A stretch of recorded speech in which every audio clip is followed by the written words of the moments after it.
হই হই কাণ্ড, রই রই ব্যাপার, বাংলাদেশে চলে আসতেছে গুগল পে। ভাই চারিদিকে সাজ সাজ রব, এবং বিকাশ, নগদ থেকে শুরু করে রকেট যারা যারা আছে, MFS, তারা তো এবার শেষ। এইবার লেনদেন হবে ওয়ান ট্যাপে, আর কোনো চিন্তা নাই, আর কোনো কষ্ট নাই, কোনো ক্যাশ আউট চার্জ নাই, কিচ্ছু নাই। এরকম সমস্ত পোস্ট সোশ্যাল মিডিয়াতে দেখতে পাচ্ছি, বিভিন্ন নিউজ চ্যানেলগুলো এইগুলোকে কভার করতেছে। কিন্তু জনাব একটু থামেন, এত লাফালাফি করার সময় এখনো আসে নাই। চলেন আজকে আমরা জেনে আসি এই গুগল পে জিনিসটা আসলে কি, বাংলাদেশে যদি চালু হয় তাহলে কার লাভ হবে, কার ক্ষতি হবে, আদৌ এটার বাস্তবতাটা কি, আপনি কি এর থেকে কোনো বেনিফিট পাবেন, ইত্যাদি ইত্যাদি নিয়ে আমাদের আজকের ভিডিও। দেখছেন আপনাদের ভালোবাসা channel tech to the point, আমরা প্রযুক্তি নিয়ে কথা বলি। আজকে আমরা জানবো গুগল পে সম্পর্কে বিস্তারিত। আচ্ছা, প্রথমে একটু জেনে আসি চলেন যে এই গুগল পে জিনিসটা আসলে কি। এটা হচ্ছে গুগলের একটা পেমেন্ট সার্ভিস। তারা বিভিন্ন দেশে বিজনেসটা করে, আমাদের প্রতিবেশী অনেক দেশেই আছে, ইন্ডিয়াতে আছে, পাকিস্তানে আছে, সিঙ্গাপুর, মালয়েশিয়া, এরকম ইন্দোনেশিয়া, আরও অনেক দেশে কিন্তু অলরেডি আছে। আমাদের এই অঞ্চলের কথা বললাম, এবং উন্নত বিশ্বের অনেক দেশে অলরেডি অনেক আগে থেকেই আছে। আমাদের দেশে এই জিনিসটা কিন্তু একেবারেই প্রথম, এবং সামনের মাস থেকে কিন্তু চালু হতে যাচ্ছে গুগল পে। সবাই কি এই সেবা চাইলেই নিতে পারবে? এটাই হচ্ছে সব থেকে বড় প্রশ্ন। হ্যাঁ, জি না ভাইজান, সবাই পারবে না। আপনার যদি সিটি ব্যাংকে কোনো অ্যাকাউন্ট থাকে তাহলে আপনি করতে পারবেন। সিটি ব্যাংকে অ্যাকাউন্ট কিন্তু আমারও আছে। আমি কি এই গুগল পে সার্ভিস নিতে পারবো? জি না জনাব, আমিও পারবো না, কারণ আমার কার্ডটা কিন্তু ভিসা বা মাস্টার কার্ড না, আমারটা এমএক্স, মানে সাধারণ কার্ড আর কি। হ্যাঁ, আপনার যদি এরকম কার্ড থাকে তাহলে আপনার লাভ নেই ভাই, ওইটারে ভিসা বা মাস্টার কার্ড করতে হবে। আপাতত এরকম তথ্যই আমরা পাচ্ছি। হতে পারে আমি ভুল শুনছি ভাই, কেউ ভুল বলছে, আমি ভুল শুনছি, কোথাও ভুল লেখা আছে, আমি ভুল পড়ছি। তার মানে যেটা দাঁড়ালো, আপনি যদি সিটি ব্যাংকের গ্রাহক হন তাহলে আপনি এই সার্ভিসটা ব্যবহার করতে পারবেন, এবং আপনার ভিসা মাস্টার কার্ড থাকা লাগবে। তাহলে গুগলের এই অ্যাপের মাধ্যমে আপনার কার্ডটাকে ইন্টিগ্রেট করতে পারবেন। এরপর থেকে গুগল পে যেখানে আছে সেখানে গিয়ে আপনি পেমেন্ট করতে পারবেন, কিউআর কোড স্ক্যান করে বা এনএফসি কার্ডের মাধ্যমে, ইত্যাদি ইত্যাদি। ধরেন আমি একটা দোকান থেকে একটা ক্যামেরা কিনলাম মনে করেন। হ্যাঁ, সো ক্যামেরার পেমেন্ট আমি করব, আমার তো পকেটে কার্ড আছে, কিন্তু যেহেতু গুগল পেও আছে, আমি তো গুগল পের মাধ্যমে পেমেন্ট করতে পারবো। হ্যাঁ, কিন্তু ওই দোকানদারেরও গুগল পে সার্ভিস অ্যাক্টিভ থাকা লাগবে। সে গুগল পে সার্ভিস অ্যাক্টিভ করবে কিভাবে? তারও সিটি ব্যাংক থাকা লাগবে। আরে কেনা কে চাতে হো, মানে কাহিনীটা আপনি বুঝছেন। এখানে সিটি ব্যাংকের গ্রাহক মানে হতে হবে আপনাকে, আপনি যদি টাকা দিতেও চান, নিতেও চান। এখন আমার সরল মনে একটা প্রশ্ন ভাই, মানে এটা তো অলরেডি আছে ভাই, মানে আমার যদি সিটি ব্যাংক থাকে, আপনার যদি সিটি ব্যাংক থাকে, আমি তো আমার ফোন থেকে আপনাকে টাকা ট্রান্সফার করে দিতে পারতেছি, বা কোনো দোকান থেকে কিছু কিনলে কিউআর কোড স্ক্যান করেও তো টাকা দিয়ে দিতে পারতেছি। তাহলে গুগল পে আসলে মানে কি করবে এখানে নতুন করে? আচ্ছা, এই গুগল পে সার্ভিসের মজাটা তখন পাওয়া যাবে যখন বাংলাদেশের যত ব্যাংক আছে সব ব্যাংক এই গুগল পের আওতায় চলে আসবে। তখন আমি সিটি ব্যাংক থেকেও চাইলে EBL এ পাঠাইতে পারবো, সোনালী ব্যাংক থেকে চাইলে আমি ডাচ বাংলায় পাঠাইতে পারবো। এরকম যে কোনো ব্যাংক থেকে যে কোনো ব্যাংকে টাকা পাঠানো যাবে গুগল পের মাধ্যমে। এখন যেমন এক ব্যাংক থেকে আরেক ব্যাংকে টাকা পাঠানো যায়, কিন্তু ওইটা অনেক ঝামেলার, এবং মাঝে মাঝে ভাই টাকা আটকে যায়। কারণ আপনি যখন আপনার ব্যাংক থেকে টাকা পাঠাচ্ছেন, ওই ডেটাটা প্রথমে যায় বাংলাদেশ ব্যাংকের সার্ভারে, তারপরে আপনার যে ব্যাংকে পাঠানো দরকার সেই ব্যাংকের সার্ভারে। হ্যাঁ, এখন মাঝখানে যেহেতু 3টা সার্ভার, আপনার ব্যাংক, বাংলাদেশ ব্যাংক, ওই ব্যাংক। হ্যাঁ, এখন কোনো একটা ব্যাংকের সার্ভারে যদি কোনো একটা গন্ডগোল থাকে, ধরেন ইন্টারনেটে কিছু একটা গন্ডগোল হলো, টাকা কিন্তু যাবে না ভাই।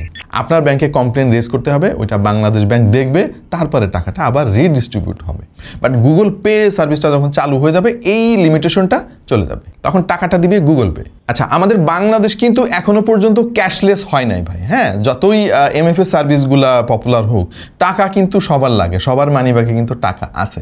আমি মাঝখানে চায়না গিয়েছিলাম, ওইখানে কিন্তু কারোর মানিব্যাগে তেমন টাকা পয়সা থাকে না, নোট নাই ভাই, সব কার্ড। ইভেন উইচ্যাটে তারা সব পেমেন্ট করে, কার্ডও অনেকের নাই ভাই। সিঙ্গাপুরে গেছি সেম, থাইল্যান্ডে গেছি, ওইখানে পুরাপুরি ক্যাশলেস হয় নাই, কিন্তু অলমোস্ট হওয়ার পথে আর কি। আমাদের দেশে যেমন ভিক্ষুক আছে, সেরকম চায়নাতেও অনেক ভিক্ষুক আছে, তারা হাতে কিউআর কোড নিয়ে ঘুরতেছে ভাই।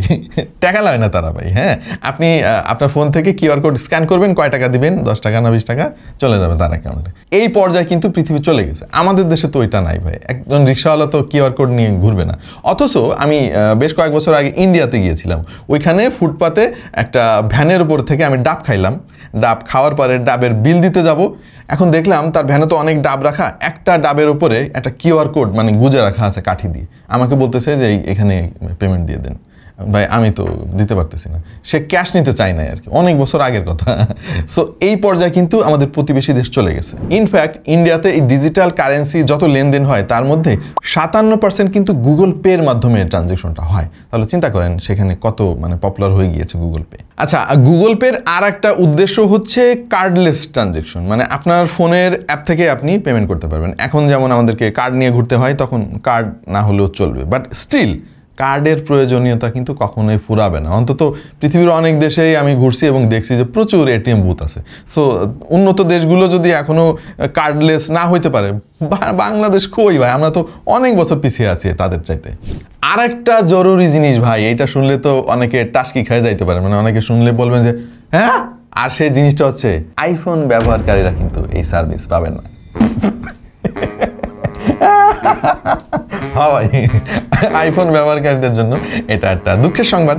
কারণ হলো আইফোনের নিজস্ব কিন্তু পেমেন্ট গেটওয়ে আছে এরকম, হ্যাঁ, গুগলের মতো, অ্যাপল পে। সো তারা আসলে চায় না যে অন্য পেমেন্ট গেটওয়েকে এভাবে করতে, ইন্টিগ্রেট করতে আর কি। হ্যাঁ, আবার স্যামসাংয়েরও কিন্তু নিজস্ব পেমেন্ট গেটওয়ে আছে এরকম, স্যামসাং পে এরকম আছে, অনেক আছে ভাই। হ্যাঁ, সো বাংলাদেশের অ্যান্ড্রয়েড ব্যবহারকারীরাই শুধুমাত্র এই সেবাটা নিতে পারবেন। আচ্ছা, আর যে জিনিসটা সুবিধা হবে সেইটা হচ্ছে এখনো ক্লিয়ার না এরকম, বাট যতটুকু আমি বুঝতে পারতেছি সেটা হচ্ছে যে আমাদের দেশে যে ফ্রিল্যান্সাররা আছে তারা কিন্তু এই সুবিধাটা নিতে পারবে যদি ভিসা এবং মাস্টার কার্ডটা বাংলাদেশের ব্যাংকগুলোর সঙ্গে ইন্টিগ্রেট করা সম্ভব হয়। বিদেশ থেকে কিন্তু টাকা পয়সা আসবে এবং আপনিও চাইলে টাকা পয়সা পাঠাইতে পারবেন, ডলার পাঠাইতে পারবেন। হ্যাঁ, নর্মালি লোকাল কারেন্সি ট্রানজেকশনে আসলে খুব একটা সমস্যা নাই, আমাদের যে স্ট্রাকচার আছে এই মুহূর্তে ইটস ওকে। কিন্তু যখনই আপনি ডলার পাঠাইতে চাইবেন অথবা নিতে চাইবেন, প্যারা খেয়ে যাবেন তখন। আচ্ছা, কিছু প্রশ্নের উত্তর কিন্তু এখনো পাওয়া যাচ্ছে না। যেমন ধরেন আমার গুগল পে অ্যাকাউন্ট আছে, হ্যাঁ, আমি সিটি ব্যাংকেরও গ্রাহক, আমি কি আমার এই টাকাটা গুগল পে এর মাধ্যমে ক্যাশ আউট করতে পারবো? এই প্রশ্নের উত্তর এখনো পর্যন্ত আমি পাই নাই। এখন ব্যাপার হচ্ছে যে ভাই, একটা ব্যাংকের গ্রাহক হিসেবে তো আমি অলরেডি এটিএম বুথ থেকে টাকা তুলতে পারতেছি, তাহলে গুগল পে এর মাধ্যমে তুলে আমার লাভটা কি? এবং কোনো চার্জ আছে কিনা, এটাও কিন্তু অনেক বড় একটা প্রশ্ন। ধরেন আমি একটা দোকান থেকে কিছু একটা কিনলাম, পেমেন্ট করলাম, তাহলে আমাকে কি কোনো চার্জ দিতে হবে?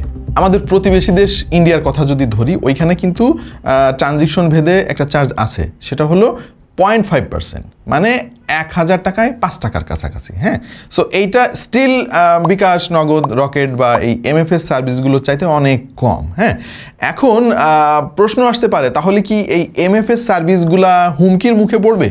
আমার সেটা মনে হয় না ভাই, এখনো পর্যন্ত তো নয়। তার কারণ হচ্ছে এইটা মূলত ব্যাংকিং লেনদেনের একটা চ্যানেলের গেটওয়ে তৈরি করতে চাচ্ছে গুগল পে।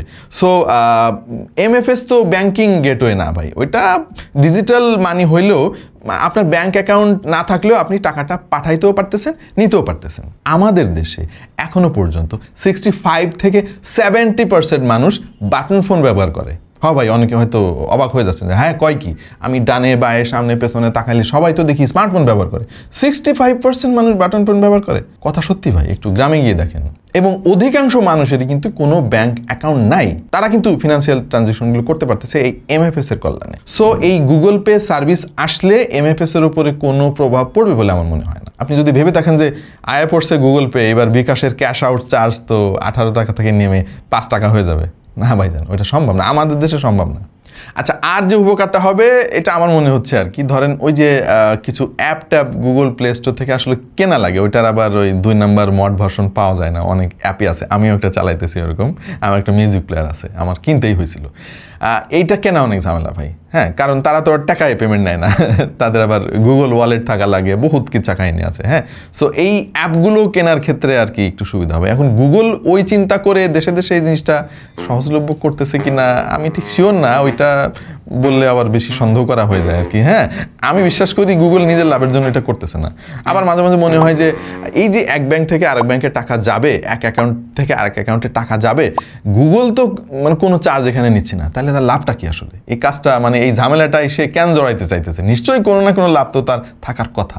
সো আমার ব্যক্তিগতভাবে মনে হয় গুগল পে আসার ফলে মানে আহামরি তেমন কিছুই ঘটবে না ভাই, হ্যাঁ, কারণ এটা নির্দিষ্ট একটা ব্যাংকের গ্রাহকদের মধ্যে সীমাবদ্ধ থাকবে, তাও নির্দিষ্ট কার্ডের মধ্যে সীমাবদ্ধ থাকবে। সো এই জিনিসটার লাভ যদি আমাদের পাইতে হয় তাহলে সব ব্যাংকে থাকা লাগবে এই সাপোর্টটা, এবং সব কার্ডে থাকা লাগবে। হ্যাঁ, তবে একটা ব্যাপার এখানে হইতে পারে, লোকাল যে কারেন্সির জন্য যে কার্ডগুলো আছে, নর্মাল কার্ড, ভিসা বা মাস্টার কার্ড সাপোর্ট নাই, ওই কার্ডগুলো দিয়েও সম্ভবত লোকাল ট্রানজিশনগুলো অন্তত করা যাবে। ইন্টারন্যাশনাল ট্রানজ্যাকশন হয়তো নাও করা যাইতে পারে, এরকম কিছু ক্যাটাগরি থাকতে পারে আর কি, নট শিওর, এটা রিলিজ হলেই মূলত জানা যাবে। সো এটা রিলিজ হলে ডেফিনেটলি আমি এই গুগল পে সার্ভিসটা নিব এবং আপনাদেরকে আরও একদম প্র্যাকটিক্যালভাবে বোঝানোর চেষ্টা করবো আর কি। আপাতত যা বলতেছি সব হচ্ছে অ্যাজাম্পশন, মানে যেখান থেকে যা শুনলাম, যে ভিডিও দেখলাম বা যা পড়লাম, সব মিলায় ঝিলায় আমি একটা আইডিয়া আপনাদেরকে দেওয়ার চেষ্টা করলাম।